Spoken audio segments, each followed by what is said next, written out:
الله تعالى في محكم تنزيله والفرقان مخبرا وآمرا إن الله وملائكته يصلون على النبي يا أيها الذين آمنوا صلوا عليه وسلموا تسليما اللهم صل وسلم على رسولك سيدنا ونبينا مولانا محمد وعلى آل سيدنا محمد وبارك وسلم عليه. إن الحمد لله نحمده ونستعينه ونستغفره ونعوذ بالله من شرور أنفسنا ومن سيئات أعمالنا من يهده الله فلا مضل له ومن يضلل فلا هادي له ونشهد أن لا إله إلا الله جل على ذكره ونشهد أن محمد رسول الله صلى الله عليه وسلم عبده وصفيه وخيرته على خلقه وأمينه على وحيه وحفيظه على أمته وعلى من تبعهم بإحسان إلى يوم الدين أما بعد. وهلنيتم إلا من الله جل سبحانه وتعالى ஒருவனுக்கே உரித்தாகுக. அல்லாஹ்வின் சாந்தியும் சமாதானமும் ஹதரத் நபிகள் பெருமானார் கண்மணி நாயகம் ஸல்லல்லாஹு அலைஹி வஸல்லம் அவர்களின் மீதும் அவர்களின் வலியுற்று வாழ்ந்து வந்த உத்தம சத்திய சஹாபாக்கள், தாபிஈன்கள், தபஅ தாபிஈன்கள், நல்லடியார்கள், நாதாக்கள், இறைநேச செல்வர்கள், குறிப்பாக இந்த புனிதம் மிகுந்த ஜும்ஆவுடைய தினத்தில் அல்லாஹ்வுடைய இல்லத்தில் நோன்பு வைத்தவர்களாக அல்லாஹ்வின் அன்பையும் அருளையும் வேண்டி விரும்பி அமர்ந்திருக்கக்கூடிய நம் அனைவரின் மீதும் அல்லாஹ்வின் அன்பும் அருளும் என்றென்றும் குறைவின்றி நிறைவாக உண்டாவதாக. ஆமீன். அல்ஹம்துலில்லாஹ். அஸ்ஸலாமு அலைக்கும் வரஹ்மத்துல்லாஹி வபரகாத்துஹு. கண்ணியத்திற்கும் மிகுந்த மரியாதைக்கும் உரித்தான அல்லாஹ் நல்லடியார்களே, அல்லாஹ்வுடைய அருட்பெரும் கிருபையால் நாம் ரமதானை அடைந்து ரமதானுடைய முதல் ஜும்ஆவிலே நாம் இருக்கின்றோம். எல்லாம் அல்லாஹ் ஜல்ல சுப்ஹானஹு தஆலா தன்னுடைய அடியார்கள் இந்த ரமதானிலே எப்படியெல்லாம் இபாதத்திலே கவனத்தோடு நோன்பாளிகளாக இருக்க வேண்டும் என்று அல்லாஹ் ரசூல் நாடுகின்றார்களோ அப்படியான நல்லடியார்களாக இருப்பதற்கான பாக்கியத்தை அல்லாஹ் நமக்கும் நம் குடும்பத்தார்களுக்கும் வழங்கி அருள் புரிவானாக. கண்ணியத்திற்குரிய பெருமக்களே, ரமதான் மிகச்சிறந்த இபாதத்தாக அல்லாஹ் ஆக்கி வைத்திருக்கின்றான். அதன் காரணமாகவே நம்முடைய முன்னோர்கள் ரமதானை அது வருவதற்கு பல மாதங்களுக்கு முன்பாகவே எதிர்பார்த்தவர்களாக, தன்னை தயார்படுத்தக்கூடியவர்களாக, அல்லாஹ்விடத்திலே துஆ செய்பவர்களாக இருந்தார்கள். ஹஜ்ரத் யஹ்யா இப்னு அபீ கஸீர் ரஹ்மத்துல்லாஹி அலைஹி அவர்கள் ரமதான் வருவதற்கு 6 மாதங்களுக்கு முன்பாக அல்லாஹ்விடத்தில் இப்படி துஆ செய்வார்கள். அல்லாஹும்ம சல்லிம்னி இலா ரமதான, இறைவா ரமதான் வரைக்கும் எனக்கு ஹயாத்தை கொடுத்து அந்த ரமதான் முழுமைக்கும் இபாதத் செய்வதற்கான வாய்ப்பை நீ வழங்குவாயாக. வசல்லிம் லீ ரமதான, அதே மாதிரி ரமதானையும் என்னோடு நீ சேர்த்து வைப்பாயாக. வதுசல்லிமுஹு மின்னா முதகப்பிலா, ரமதான் என்னிடமிருந்து விடைபெறுகின்ற பொழுது, ரமதான் முடிவுகின்ற நேரத்தில் ரமதான் நோன்பு ஒன்று தொடங்கி பெருநாள் வரைக்கும் என்ன இபாதத்தை நான் செய்தேனோ அத்தனையும் நீ முழுமையாக ஏற்றுக்கொள்வாயாக என்கின்ற துஆக்களை ஸலஃபு ஸாலிஹீன்கள் முன்னோர்கள் அல்லாஹ்விடத்தில் கேட்டாங்க.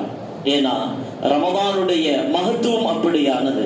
ரமதானுடைய மாதத்தின் நன்மைகளை அல்லாஹ் அப்படித்தான் என்ன செய்து வைத்திருக்கிறான், ஆக்கி வைத்திருக்கிறான். இந்த ரமதான் என்பது ஷஹ்ருன் ஹுவ ஷஹ்ரு தக்ஃபீரில் ذுனூபி, பாவங்கள் மன்னிக்கப்படுகின்ற மாதமாக இருக்கிறது. வஷஹ்ருன் துக்பலு தௌபா, தௌபாக்கள் ஏற்றுக்கொள்ளப்படுகின்ற மாதமாக இருக்கிறது. ரமதான் ஷஹ்ருல்லதி துஃப்தஹு ஃபீஹி அபுவாபுல் ஜினான், இந்த மாதம் தான் சொர்க்கத்தினுடைய எல்லா வாயில்களும் திறக்கப்பட்டிருக்கும், நரகத்தினுடைய எல்லா வாயில்களும் மூடப்படுகின்றன. அதே மாதிரி வஷஹ்ருன், இந்த மாதம் எப்படிப்பட்ட மாதம் என்றால் ஷைத்தான்களை அல்லாஹ் விலங்கிட்டு விடுகின்றான்.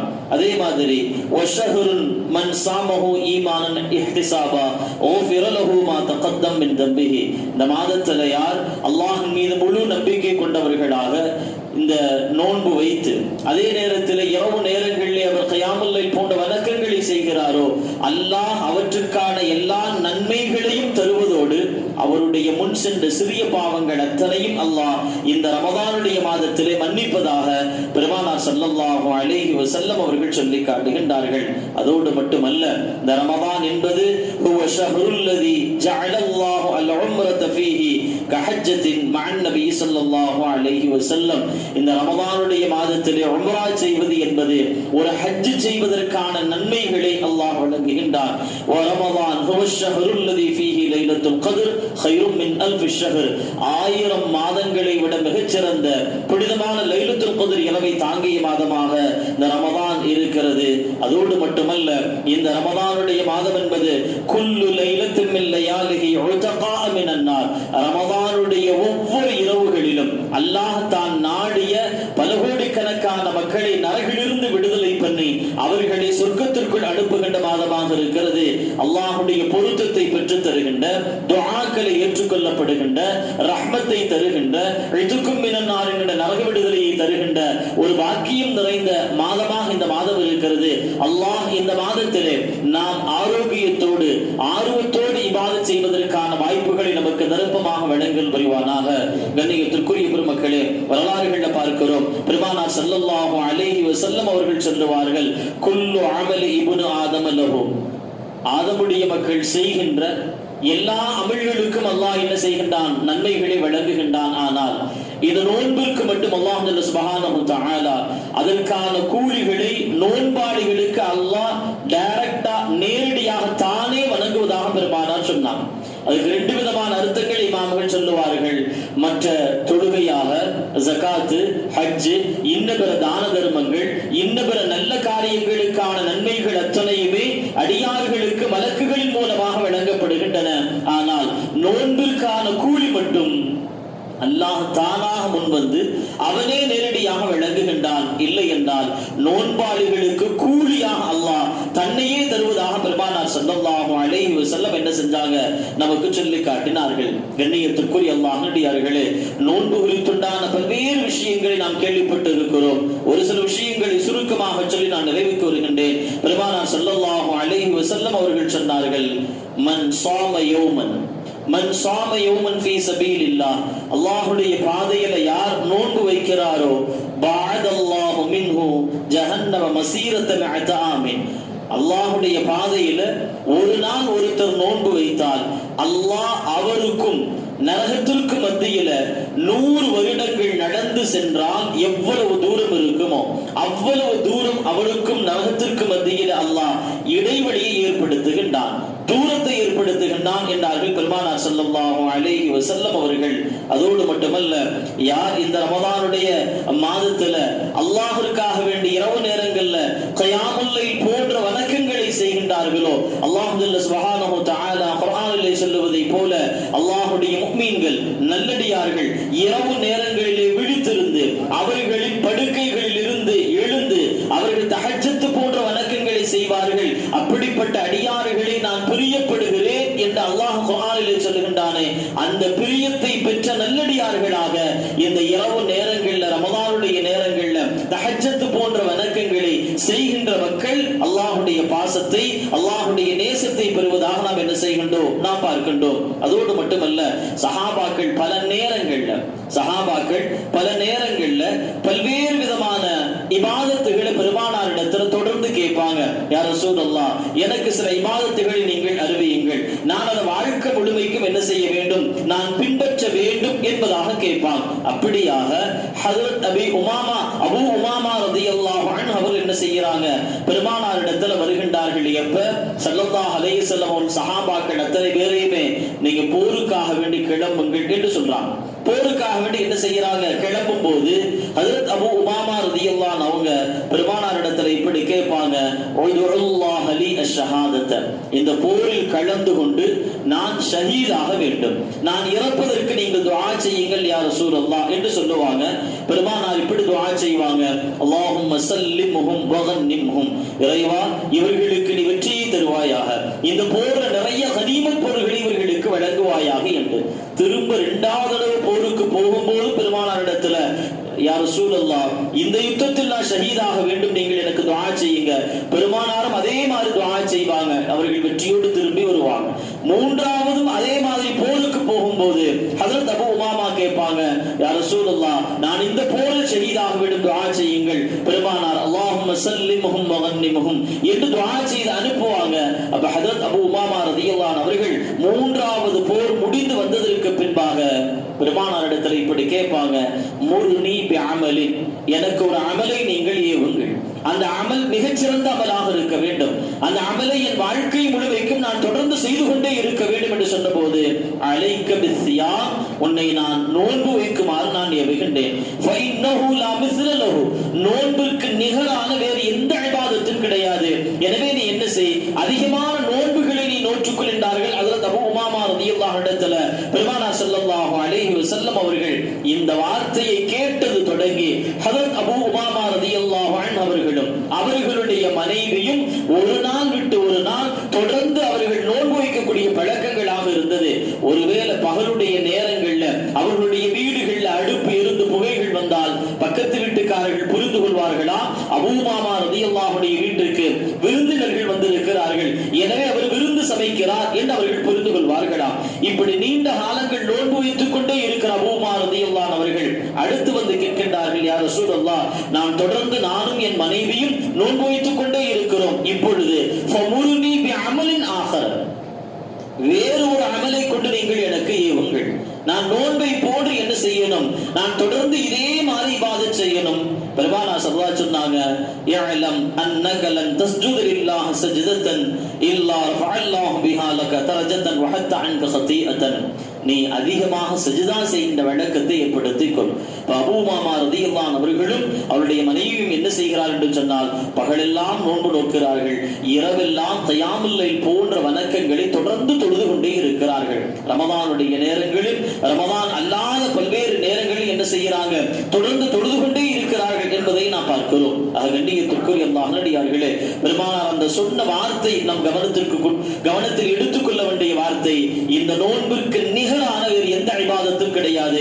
அப்படியான அந்த ரமதானுடைய மாதத்தில் நாம் இருக்கிறோம். பெருமானார் ஸல்லல்லாஹு அலைஹி வஸல்லம் அவர்கள் ஒரு முறை ஹஜ்ரத் ஹஃப்ஸா ரலியல்லாஹு உம்முல் முஃமினீன் ஹஃப்ஸா ரலியல்லாஹு அவங்கள ஒரு சின்ன அவர்களுக்கு மத்தியில் உண்டான ஒரு கருத்து வேறுபாடு என்ன செஞ்சிருவாங்க, ஸல்லல்லாஹு அலைஹி வஸல்லம் அவர்கள் கொஞ்சம் பிரிந்து வாழ்வாங்க. அப்ப ஹஜ்ரத் ஜிப்ரீல் அலைஹிஸ்ஸலாம் அவர்கள் வருவார்கள், வந்து யா ரசூலல்லாஹ், ஹஃப்ஸா ரலியல்லாஹு அவர்களோடு நீங்கள் சேர்ந்து வாழுமாறு அல்லாஹ் சொல்லுகிறான் என்று சொல்லிட்டு அதற்கான காரணத்தை ஜிப்ரீல் சொல்லுவாங்க.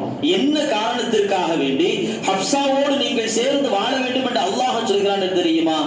ஹஜ்ரத் ஜிப்ரீல் அலைஹிஸ்ஸலாம் அவர்கள் சொல்லுவார்கள், ஃபஇன்னஹா ஸவ்வாமத்துன் வ கவ்வாமத்துன், ஹஜ்ரத் ஹஃப்ஸா ரலியல்லாஹு அவர்கள் உங்கள் மனைவிமார்களிலேயே அதிகம் நோன்பு நோக்கக்கூடிய மனைவியாக இருக்கிறார்கள். வ கவ்வாமத்துன், இரவு நேரங்களிலே விழித்திருந்து கியாமுல் லைல் போன்ற வணக்கங்களை தொழக்கூடிய மனைவியாக இருக்கிறார்கள். வஹிய ஸௌஜதுக ஃபில் ஜன்னah, அதோடு மட்டுமல்ல ஹஃப்ஸா ரலியல்லாஹு அன்ஹா அவர்கள் உங்கள் மனைவிமார்கள்ல சொர்க்கத்தில் உங்களோடு இருக்கக்கூடிய மனைவிகளில் முக்கியமானவர்களாக இருக்கிறார்கள். ஃபராஜிஹா யா ரசூலல்லாஹ், அவர்களோடு நீங்கள் வீட்டுக்கு அழைத்து நீங்கள் திரும்ப அவர்களோடு நீங்கள் வாழுங்கள் என்கின்ற வார்த்தையை ஹஜ்ரத் ஜிப்ரீல் அலைஹிஸ்ஸலாம் அவர்கள் சொன்னதாக நாம் பார்க்கிறோம். கண்ணியத்திற்குரிய பெருமக்களே, இப்படியாக ரமதானுடைய அந்த மாதங்கள் குறித்துண்டான நோன்பு குறித்துண்டான பல்வேறு சிறப்புகள் நமக்கு தெரிந்திருக்கின்றன. பல ஜும்மாக்கள்ல பல பயான்கள் நாம் என்ன செய்கிறோம், கேட்டுக்கொண்டிருக்கிறோம். கண்ணியத்திற்குரிய பெருமக்களே, இந்த ரமதானுடைய மாதம் என்பது மிக முக்கியமான 3 இபாதத்துகள்ல அதிகம் கவனம் செலுத்த வேண்டிய ஒன்று. நோன்பு, 2வது அதிகமான குர்ஆன் திலாவத்து, 3வது கியாமுல் லைல் போன்ற வணக்கங்கள்ல அதிக கவனங்களோடு நாம் என்ன செய்வது இருப்பது. நோன்பினுடைய பிரதான நோக்கம் என்பது பசித்திருப்பது அல்ல, தாகித்திருப்பது அல்ல. பகல் முழுக்க நாம் பசித்திருந்து தாகித்திருந்து மனைவியிடமிருந்து தூரப்படுவது நோன்புடைய பிரதான நோக்கம் அல்ல. நோன்பின் பிரதான நோக்கமே என்னவென்று சொன்னால், என் உள்ளத்தில் என்ன மாதிரியான மாறுதல்கள் ஏற்படுகின்றது. அல்லாஹ் அதைத்தான் குர்ஆன்ல சொல்லி காட்டுகின்றான். ஷஹ்ரு ரமதான் அல்லதி யா அய்யுஹல்லதீன ஆமனு குதிப அலைக்குமுஸ் ஸியாமு கமா குதிப அலல்லதீன மின் கப்லிக்கும் லஅல்லக்கும் தத்தகூன், உங்களுக்கு இறையச்சம் ஏற்படுவதற்காக வேண்டி இந்த நோன்பின் மூலமாக நாம் அல்லாஹ்விடத்திலே கேட்க வேண்டியது என்ன தெரியுமா? ரப்பே, இந்த நோன்பை கொண்டு என் உள்ளத்தில் மாறுதல்களை ஏற்படுத்துவாயாக, என் உள்ளத்தை பரிசுத்தப்படுத்துவாயாக, என் உள்ளத்தை தீனின் பக்கம், இபாதத்தின் பக்கம் அதிக ஆர்வங்களை ஏற்படுத்துவாயாக.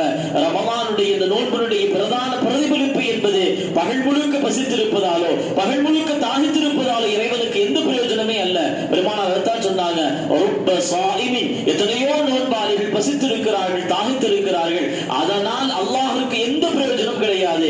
இங்கே பசித்திருந்து தாகித்திருந்து இரவு நேரங்களிலே விழித்திருந்து தனித்திருந்து தொழுவதனுடைய பிரதான நோக்கம் என்னவென்று சொன்னால், இறைநேசர்கள், சஹாபாக்கள், இமாம் பெருமக்கள் இபாதத்துல தீனில அவர்களுடைய இந்த உலக வாழ்க்கையில கொடுக்கல் வாங்கல்ல, ஹலால் ஹராம்ல எந்த பேணுதல்களை அல்லாஹ் அவர்களுக்கு கொடுத்தாலும் அந்த மாறுதல் சிந்தனைகள் நம்முடைய உள்ளத்திலே ஏற்படுகின்றனவா என்பதுதான் நோன்புடைய பிரதான நோக்கம். அல்லாஹ் அதைத்தான் சொல்லி காட்டுகின்றான், உங்களுக்கு நோன்பு கடமையாக்கப்பட்டது லஅல்லக்கும் தத்தகூன், நீங்கள் இறைவனை அஞ்சி வாழ வேண்டும் என்பதற்காக, இறைவனை நீங்கள் பயந்து வாழ வேண்டும் என்பதற்காக. கண்ணியத்திற்குரிய அல்லாஹ்வினடியார்களே, அந்த கவனங்கள் இந்த நோன்புல நமக்கு தேவை. நம்முடைய உள்ளங்கள் என்ன யோசிக்கிறது, எதை சிந்திக்கிறது, வழக்கம் போல் இருக்கிறதா அல்ல மாறுதல்கள் ஏற்படுகிறதா, தொழுகையில கவனங்கள் கூடி இருக்கிறதா? இந்த கவனங்கள் ரமதானில் மட்டுமல்ல, ஹயாத்து முழுமைக்கு ரமதானுக்கு பின்பாக வந்தாக வேண்டும். அந்த உள்ள மாறுதல்கள் இந்த நோன்பிலே ஏற்படுகிறதா என்பதுதான் இங்கே பிரதான நோக்கமாக இருக்கிறது. கண்ணியத்திற்குரிய அல்லாஹ்வினடியார்களே, மற்ற மாதங்களை காட்டிலும் இந்த மாதங்கள்ல கொஞ்சம் ஆர்வம் அதிகமாக அல்லாஹ் தருகின்றான். பள்ளிக்கு வந்து ஜமாத்தோடு தொழுகணும், முன் சுன்னத்து தொழுகணும், பின் சுன்னத்து தொழுகணும், தராவீஹ் தொழுகையில் என்ன செய்யணும் தொழுகணும், தஹஜ்ஜத் தொழுகணும் என்கிற ஆர்வங்கள் வருகிறது, அல்ஹம்துலில்லாஹ். ஆனால் அதே நேரத்தில் இது ரமதானோடு முற்று பெற்று விடக்கூடாது, ரமதானோடு முடிவடைந்து விடக்கூடாது. ரமதானுக்கு பின்பாக நம் வாழ்க்கை முழுக்க ஹயாத்து முழுக்க வர வேண்டும். அதற்கு நம்முடைய இறையச்சமும் இந்த உள்ளத்தில் எது மாதிரியான பிரதிபலிப்புகளை இந்த நோன்பு ஏற்படுத்துகிறது என்பதை நாம் கட்டாயம் கவனித்தாக வேண்டும். பெருமானார் ஸல்லல்லாஹு அலைஹி சொன்னாங்க, உங்கள் உடல்ல ஒரு உறுப்பு இருக்கிறது, ஒரு சதை துண்டு இருக்கிறது, வைதா ஸலஹத் ஸலஹல் ஜஸது குல்லுஹு, அது சரியாயிருச்சுனா எல்லாமே சரியாயிரும். இங்கு பசித்திருப்பது என்பது நம்முடைய உள்ளத்தில் மாறுதல்கள் ஏற்படுவதற்காக வேண்டி, நாம் தாகித்திருப்பது என்பது நம்முடைய உள்ளத்தில் தீன் ரீதியான மார்க்க ரீதியான மாறுதல்கள் ஏற்படுவதற்காக வேண்டி, மனைவியிடமிருந்து தூரப்படுவது என்பது, கண்கள் பாவங்களை பார்க்காமல் இருப்பது என்பது, காதுகளில் ஹராமை கேட்காமல் இருப்பது என்பது, கைகளால் கால்களால் இன்னொரு சிந்தனைகளால் சபதங்களால் தவறான எண்ணங்கள் தோன்றாமல் இருப்பது என்பது, இது நோன்பு வைப்பதற்காக வேண்டி மட்டுமல்ல, இந்த உள்ளத்தை பரிசுத்தப்படுத்த வேண்டும், இந்த உள்ளத்தை தூய்மைப்படுத்த வேண்டும். அதனால தான் இறைநேசர்களின் வழக்கமாக பார்க்கிறோம், அவர்கள் அல்லாஹ்வுடைய குர்பை, அல்லாஹ்வுடைய நெருக்கத்தை பெறுவதற்கான ஆயுதமாக கையில எடுத்தது நோன்பை தான் எடுத்துக் கொண்டார்கள். நோன்பு என்பது இறைவனுடைய நெருக்கத்தை பெற்றுத் தருகின்ற இபாதத்தாக இருக்கிறது. இறைவனுக்கும் அடியானுக்கும் மத்தியிலான ரகசிய இபாதத்தாக அல்லாஹ் சுப்ஹானஹு வ தஆலா நோன்பை ஆக்கி இருக்கிறார். ஆக கண்ணியத்திற்குரிய அல்லாஹ்வினடியார்களே, ஒவ்வொரு வருடமும் நம் வாழ்க்கையில ரமலானை நாம் கடந்து வந்திருக்கிறோம். அந்த ரமலான் முடிந்து என்னிடத்தில் என்ன மாற்றங்கள் ஏற்பட்டு இருக்கிறது, எனக்குள் என்ன ரீதியான மாறுதல்கள் தீனில் உருவாகி இருக்கிறது என்பதுதான் இந்த நோன்பில் மிக கவனத்திற்குரியதாக பார்க்கப்பட வேண்டுமே தவிர, நோன்பு வச்சோம், நம்ம தராவீஹ்லாம் தொழுதோம், நாம் தான தர்மங்கள் செய்தோம், நல்ல காரியங்கள் செய்தோம், வரவேற்க தகுந்ததுதான், ஆனால் அது இஸ்திகாமத்தாக இருக்கிறதா? பெருமானார் சொன்னாங்க, தீனில் மிகச்சிறந்தது என்ன தெரியுமா? நீங்கள் நிலைத்து இருப்பது. ஒரு 2 ரக்காத் தான் தஹஜ்ஜத் என்றால், உங்கள் வாழ்க்கை முழுமைக்கும் 2 ரக்காத் தஹஜ்ஜத் உங்களால் தொழ முடிகிறதா? அப்படி தொழுதால் நீங்கள் அல்லாஹ்வுடைய பொருத்தத்தை பெற்ற நல்ல மக்களாக ஆவீர்கள். சும்மஸ்தகிம், பெருமானார் அதைத்தான் சொன்னாங்க, ஈமான் கொள்ளுங்கள், சும்மஸ்தகிம், நீங்கள் என்ன செய்யுங்கள், அதிலேயே நிலைத்திருங்கள் என்று சொன்னார்கள். இந்த நோன்பு நமக்கு இபாதத்தில் நிலைப்பாட்டை கொடுத்தாக வேண்டும். இந்த நோன்பு நமக்கு இப்ப எந்த சிந்தனையை கொடுக்கிறதோ, அதுக்கு தப்பான விஷயங்களை பார்த்திடக்கூடாது, தப்ப பேசிடக்கூடாது என்று எந்த சிந்தனைகள் இந்த நோன்புல வருகிறதோ, இந்த சிந்தனைகள் காலம் முழுக்க நமக்குள்ளும் நம் குடும்பத்திற்குள்ளும் உருவாக வேண்டும் என்பதுதான் நோன்புடைய பிரதான நோக்கமாக இருக்கிறது.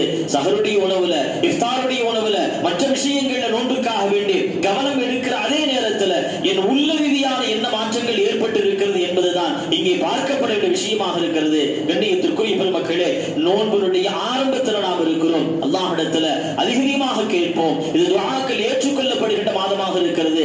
ரப்பே ரஹ்மானே, நோன்புல எங்களுக்கு எந்த சிந்தனைகளை, எந்த ஆர்வங்களை, தொழுகையில, குர்ஆன் திலாவத்துல, ذிக்ருகள்ல, பாவங்களை விட்டும் தூரப்பட வேண்டிய சிந்தனைகளை கொடுத்தாயோ, இதே சிந்தனைகளை, நிலைப்பாட்டை எங்கள் மரணம் வரைக்கும் நீ தந்தல் புரிவாயாக. இந்த துஆக்களை நாம் கேட்போமாக. கண்ணியத்திற்குரிய பெருமக்களே, வாழ்க்கையில ஒவ்வொருத்தருக்கும் ஒரு வயசு, அந்த வயசுல எத்தனையோ ரமலான்களை கடந்து வந்திருக்கிறோம். ஆனால் அந்த ரமலானுக்கு பின்புண்டான வாழ்க்கையில தீன் ரீதியான என்ன மாறுதல் ஏற்பட்டு இருக்கின்றது, தொழுகை ரீதியான என்ன மாறுதல் ஏற்பட்டு இருக்கிறது என்பதை சிந்தித்து அல்லாஹ்விடத்தில் ரப்பே இந்த ரமலான் எங்களுக்கு எல்லா வகையிலும் உன்னை அஞ்சி வாழுகின்ற நசீபை எங்களுக்கு தந்தல் புரிவாயாக. தீனில, இபாதத்துல, குர்ஆன் திலாவத்துல பாவங்களை விட்டு தூரப்பட்டு வாழுகின்ற அந்த என்ன ஓட்டங்கள் எங்களுக்கு நீ தந்தல் புரிவாயாக. எங்களுடைய துஆக்களை ஒவ்வொரு நேரமும் இந்த ரமலான் கேட்போமாக. ஏன்னா அல்லாஹ் சுப்ஹானஹு வ தஆலா குர்ஆனிலே சொன்னதை போல லஅல்லக்கும் தத்தகூன், நீங்கள் இறையச்சத்தோடு காலம் முழுக்க வாழ்வதற்காக வேண்டித்தான் இந்த நோன்பு உங்களுக்கு கடமையாக்கப்பட்டிருக்கிறதே தவிர நோன்பில் மட்டும் இறையச்சத்தோடு இருப்பதற்காக வேண்டி அல்ல. கண்ணியத்திற்குரிய பெருமக்களே, எனவே நோன்பில் மட்டுமல்லாமல் நம் மரணம் வரைக்கும் உண்டான வாழ்க்கையில நாம் இறையச்சத்தோடு இறைவன் சொன்ன வார்த்தைகளை, ரசூல் காட்டிய வாழ்க்கைகளை பின்பற்றி நாமும் நம் குடும்பத்தார்களும் வாழ்வதற்கான அந்த சூழ்நிலைகளை அல்லாஹ் சுப்ஹானஹு வ தஆலா நம்முடைய உள்ளங்களை நிலைநிறுத்தி தருவானாக. அப்படியான ரமலானாக இந்த ரமலானை அல்லாஹ் நமக்கும் நம் குடும்பத்தார்களுக்கும் ஆக்கல் புரிவானாக. வ ஆகிரு தஅவானா அல்ஹம்துலில்லாஹ். அஸ்ஸலாமு அலைக்கும் வ ரஹ்மத்துல்லாஹி வ பரகாத்துஹு.